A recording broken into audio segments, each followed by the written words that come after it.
Hi welcome. അപ്പം day after tomorrow ആണ് നമ്മുടെ ലേണേഴ്സ് ടെസ്റ്റിൻ്റെ ഡേറ്റ് വന്നിരിക്കുന്നത്. അപ്പം അത് നമുക്ക് 2 ദിവസം കൊണ്ട് പഠിക്കാൻ സത്യം പറഞ്ഞു കഴിഞ്ഞാൽ. അപ്പോൾ 2 ദിവസം കൊണ്ട് നമുക്ക് ലേണേഴ്സ് ടെസ്റ്റ് പ്രിപ്പയർ ചെയ്യാം. എളുപ്പമാണ്, അത്യാവശ്യം എളുപ്പമാണ്. അത് ബേസിക്കലി വരുന്നതെന്ന് വെച്ചാൽ ഒന്ന് MCQ ആണ്. MCQ എന്ന് വെച്ച് കഴിഞ്ഞാൽ മൾട്ടിപ്പിൾ ചോയ്സ് ക്വസ്റ്റ്യൻ. അതായത് ഒരു ക്വസ്റ്റ്യൻ തരും, അതിന് 4 ഓപ്ഷൻ തരും. അപ്പോൾ 2 ടൈപ്പ് ക്വസ്റ്റ്യൻ ആണ് ബേസിക്കകത്ത് വരുന്നത്. ഒന്നാമത്തെന്ന് വെച്ച് കഴിഞ്ഞാൽ സയൻസ്, ഓരോ റോഡിനകത്ത് കാണുന്ന സൈനൊക്കെ ഇല്ലേ. ഇപ്പം ഒരാൾ നടന്നു പോകണമെങ്കിലുള്ള സൈൻ, ഒരു സയൻസ് ഉണ്ട് സൈൻ. രണ്ടാമത്തേന്ന് പറഞ്ഞു കഴിഞ്ഞാൽ സൈന് കഴിഞ്ഞ് അടുത്ത് വരുന്നതാണ് റൂൾസ് എന്ന് പറഞ്ഞു കഴിഞ്ഞാൽ ഇപ്പം നിങ്ങളിപ്പോൾ റോഡിൽ കൂടെ പോകണം, റോഡിൽ യെല്ലോ ലൈൻ കിടപ്പുണ്ട്. അപ്പോൾ യെല്ലോ ലൈൻ്റെ അർത്ഥം എന്ന് വെച്ചാൽ നിങ്ങൾ അത് ക്രോസ് ചെയ്യാൻ പാടില്ല, അതായത് ഓവർടേക്കാൻ പാടില്ല, അതാണ് യെല്ലോ ലൈൻ അർത്ഥം. അപ്പോൾ വൈറ്റ് ബ്രോക്കൻ ലൈൻ ആണെങ്കിൽ നിങ്ങൾക്ക് ഓവർടേക്കാൻ പറ്റും, കുഴപ്പമില്ല. ഇതാണ് വൈറ്റ് ബ്രോക്കൻ ലൈൻ്റെ അർത്ഥം. ഇതൊക്കെയാണ് നമ്മൾ അപ്പോൾ ബേസിക്കലി നമ്മളതിനകത്ത് പഠിക്കുന്ന ഇതൊക്കെയാണ്. അപ്പോൾ ഇന്ന് നമ്മൾ ബേസിക്കലി പ്ലാൻ ചെയ്യുന്നത് വെച്ചാൽ സയൻസ് മാത്രം പഠിക്കുകയാണ്. അപ്പം എവിടെയാണ് സയൻസ് പഠിക്കുന്നത് വെച്ച് കഴിഞ്ഞാൽ നിങ്ങളുടെ RTOയുടെ നമ്മുടെ MVD ലീഡ്സ് എന്ന് പറഞ്ഞൊരു ആപ്പുണ്ട്. അപ്പോൾ ആപ്പ് ഡൗൺലോഡ് ചെയ്ത് കഴിഞ്ഞാൽ നിങ്ങൾക്ക് ലേണേഴ്സിന് വേണ്ടിയുള്ള എല്ലാം അതിനകത്ത് തന്നെ ഉണ്ട്. സയൻസ് ആയിക്കോട്ടെ, റൂൾസ് ആയിക്കോട്ടെ, മോക്ക് ടെസ്റ്റ് ആയിക്കോട്ടെ, എക്സാംസ് വരെ ആയിക്കോട്ടെ, എല്ലാം ആപ്പിൽ തന്നെ ഉണ്ട്. ഓക്കെ, നമ്മൾ സയൻസ് മാത്രമേ പഠിക്കുന്നുള്ളൂ. അപ്പം സയൻസ് ഞാൻ ജസ്റ്റ് സ്ക്രീൻഷോട്ട് കാണിച്ചു തരാം.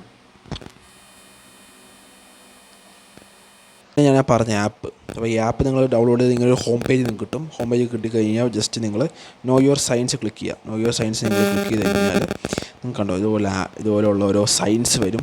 ഇപ്പം ഇവിടെ നിങ്ങൾ നോക്കി കഴിഞ്ഞാൽ ഇൻഫോർമേറ്റീവ് സയൻസ് ഉണ്ട്, അതിൻ്റെ അപ്പുറത്ത് കോഷ്യറ്ററി സയൻസ് ഉണ്ട്, മാൻഡേറ്ററി സയൻസ് ഉണ്ട്, പിന്നെ അതർ സയൻസ്. ഇത്ര സയൻസാണ്. അതായത് നിങ്ങൾ ജസ്റ്റ് ക്ലിക്ക് ചെയ്താൽ നിങ്ങൾക്ക് ഓരോന്നായിട്ട് മാറി കിട്ടും. ഞാൻ ജസ്റ്റ് സ്ക്രീൻഷോട്ട് എടുത്ത് നിങ്ങൾക്ക് എന്ത് ചെയ്യാം കാണിച്ചു തരാം. നിങ്ങൾ വീഡിയോ പോസ് ചെയ്യുക, അതതുപോലെ പഠിച്ചാൽ മാത്രം മതി, പറഞ്ഞ ആവശ്യമില്ല. സെറ്റ്.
പരിപാടിയൊക്കെ ഇവിടെ തീരുവാണ്. Day 1 സൈൻ്റെ പരിപാടിയൊക്കെ ഇവിടെ തീരുവാണ്. നാളെ നമുക്ക് റൂൾസുമായിട്ട് കണ്ടുമുട്ടാം. ബൈ.